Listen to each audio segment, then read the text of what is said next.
and welcome to all the students.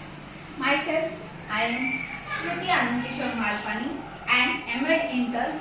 I have came to teach you today the subject environmental education. So as we are very common and familiar to this word, what is environment? काय वाटतं तुम्हाला सगळ्यांना? काय असेल environment? कोणी सांगू शकेल का? ठीक आहे, तुम्ही अगदी सोप्या शब्दात सुद्धा सांगू शकता. जर आपण असं पाहायला गेलं तर एन्व्हायरमेंट म्हणजे काय, तर आपल्या आजूबाजूचा सगळा वातावरण हा एन्व्हायरमेंट आहे. एन्व्हायरमेंट जनरली नेचर असतं, मॅनमेड असतं, नॅचरल असू शकतं किंवा मॅनमेडही असू शकतं. काही एन्व्हायरमेंट आपण स्वतः सुद्धा बनवलेले आहे, पण we are going to talk about the only natural environment in which we live. Now what do you mean by environment? Right from the childhood आपण खूप अर्ली एजेस पासून पाहत आलेलो आहोत की काय आहे एन्व्हायरमेंट. जेव्हा आपण लहान होतो तेव्हापासून हा विषय शिकतो आणि आज आपल्याला असं वाटत असेल की यार एवढं मोठं झाल्यावर काय गरज आहे शिकायची, पण याची नितांत गरज आहे. कारण वेळेनुसार खूप बदल घडत आहे आणि आपल्याला जागरूक राहणं आणि लोकांना जागरूक करणं फार गरजेचं आहे. Now we'll return to the first question. What is environment? खरं पाहायला गेलं तर याचं ओरिजिन, जसं थोड्या वेळाने मी तुम्हाला स्लाइड दाखवल्या होत्या आपल्या कम्प्युटर ऑडिटोरियम मध्ये, त्यावेळी आपण चेक केलं होतं. स्लाइड्स मध्ये होता आपला पहिला स्लाइड होता origin of the word environment. मग हा एन्व्हायरमेंट हा वर्ड आला बरोबर आहे की नाही? तर मग हा पर्यावरण ज्याला आपण म्हणतो हा वर्ड आला इंग्लिश मध्ये. एन्व्हायरमेंट हा पहिला वर्ड आलाय फ्रेंच वर्ड एन्व्हायरमेंट पासून. एन्व्हायर म्हणजे सराउंडिंग, सराउंडिंग जे आपल्या आजूबाजूला आहे आणि हेच everything surrounding us is called as environment. त्यामुळे जे काही आपल्या आजूबाजूला आहे त्याला आपण म्हणतो एन्व्हायरमेंट. नाव आपल्या आजूबाजूला बरेच ऑर्गॅनिझम्स आहेत. ऑर्गॅनिझम्स म्हणजे मोठे ऑर्गॅनिझम्स असू शकतात, छोटे मायक्रो ऑर्गॅनिझम्स असू शकतात, इन्सेक्ट्स असू शकतात, अॅनिमल्स असू शकतात, प्लांट्स असू शकतात. सो इवन हवा, एअर, वॉटर हे सगळं पण आहे. Now every organism is surrounded by material and forces that constitute its environment. It is the environment from where every organism must derive its requirement. Now या environment म्हणजे या पर्यावरणामध्ये जे जीव, जंतू, पशु, माणूस व सर्वजण राहतात, या सर्वांचा या सोबत लागणाऱ्या ज्या वस्तू आहेत, रिक्वायरमेंट्स आहेत, जसं की एका झाडाला जर जिवंत राहायचं तर त्याला पाणी लागतं, हवा लागतं, सनलाईट लागतं. मनुष्य असेल किंवा जानवर असेल तर आपल्याला पण हवा, ऑक्सिजन इनटेक घ्यावं लागतं, कार्बन डायऑक्साईड घेतो आणि या व्यतिरिक्त बऱ्याच मटेरियल्सची गरज असते. तर हे every living matter and non living matter, जे जिवंत आहे, जे जिवंत नाही, अशा सगळ्या फॅक्टर्सनी टुगेदर जेव्हा कोऑर्डिनेट करून जे चालतं त्याला म्हणतो आपण environment. Everything surrounding us is environment.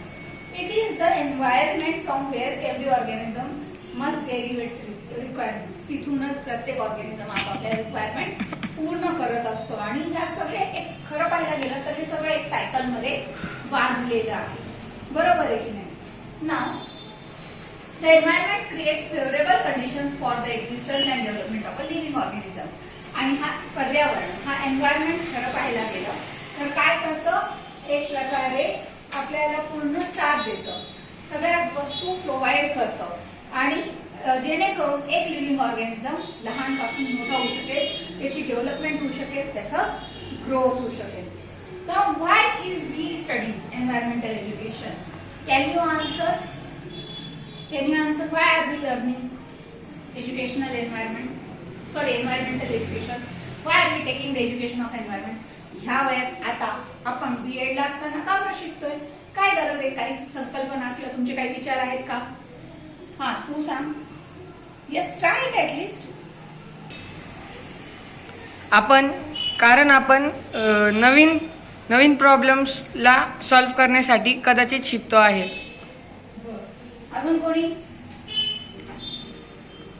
बघा, आता एन्व्हायरमेंट मध्ये खूप साऱ्या गोष्टी लागणाऱ्या आहेत, ज्या एखाद्या खूप मोठ्या मात्रात एखाद्या ठिकाणी असेल ज्याला आपण खनिज म्हणतो किंवा अशा काही गोष्टी असेल तर त्या कन्झर्व पण करणं गरजेचं आहे.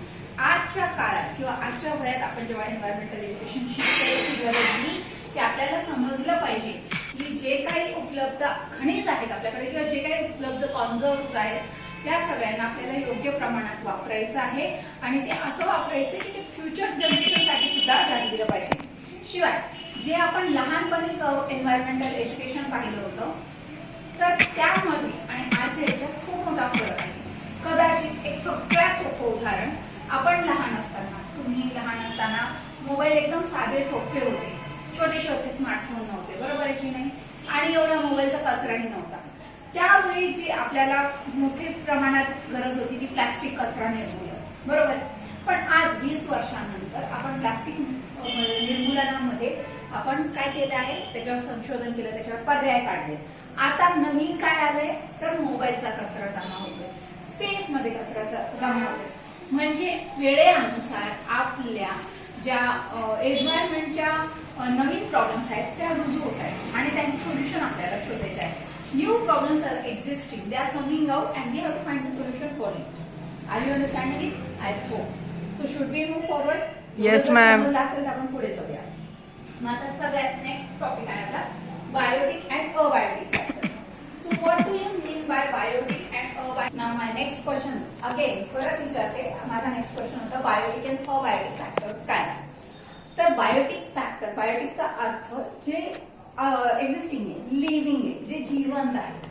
So biotic factor consists of all the things which are living organisms or which are living in nature, which has growth, development, reproduction. Okay. So biotic factor consists of, biotic factor कशाचा बनलेला आहे तर त्या सगळ्या गोष्टी ज्या जिवंत आहेत, ज्या लिव्हिंग आहेत, जसं की humans, animals, plants. So biotic factor consists of humans, animals and plants. Now what are the abiotic factors? It's very common and exact to opposite to the biotic. So abiotic is nothing but opposite to biotic. That is opposite to living. All the non-living things. ज्या non-living आहेत, ज्या जिवंत नाही पण त्यांची गरज जिवंत ऑर्गॅनिझम्सला आहे किंवा जे लिव्हिंग ऑर्गॅनिझम्स आहेत त्यांना जे ग्रोथसाठी, डेव्हलपमेंटसाठी लागणाऱ्या गोष्टी आहेत, जे बायोटिक फॅक्टर्सला हेल्प करतात, those all factors which are needed and present in the environment are called as abiotic factors. In that we can consider like air, water, soil and many more things, right? Yes. So here all the things whatever we are needing for the development of the biotic factors are abiotic factors which are not living. Okay? I hope clear. Here it is clear. Then let's move on for the definition of the environmental education. Now, why environmental education is a basic necessity? Before that, I have given you the definition, and I have also given you. We have written the definition while you were observing the slides. Now, here I would like to show you. Environmental education is everywhere, and it is for everyone, right? And it should be given to everyone. Those who are not even educated, you can educate them. बरोबर आहे की तुम्ही जेव्हा शिकताय त्यावेळी जे तुमच्या आजूबाजूचे लोक आहेत तुम्ही त्यांना पण अवेअर करू शकता. So the cycle goes like awareness, then attitude and action. Awareness आपल्याला करणं गरजेचं आहे, त्याकडे बघण्याचा दृष्टिकोन बदलणं आहे आणि प्रोग्रेसिव्ह दृष्टिकोन ठेवणं आहे आपल्याला. पॉझिटिव्ह ॲटिट्यूड ठेवून एक ऍक्शन घ्यावी लागणार. Understood? And this will go round and round in the environmental education. की अवेअरनेस कसं आहे की नवीन आपल्या आजूबाजूला एन्व्हायरमेंटला खराब करणाऱ्या कोणत्या गोष्टी आहेत, मग त्यांना कमी कशा करू शकतात हा आपला ॲटिट्यूड होऊ शकतो. की ठीक आहे, आता प्लास्टिकचा कचरा आहे त्याला कमी कसं करू शकतो तर आपण क्लॉथ बॅग वापरू शकतो, पेपर बॅग वापरू शकतो, त्याच्यापासून नवीन काही अशी शोधन करू शकतो की ज्याच्यामध्ये आपण त्या प्लास्टिकचा उपयोग करू शकतो. आणि last we can take the action and will stop using the plastic bag. So for today I hope it is clear till this topic. Is it okay? Yes, ma'am. Thank you.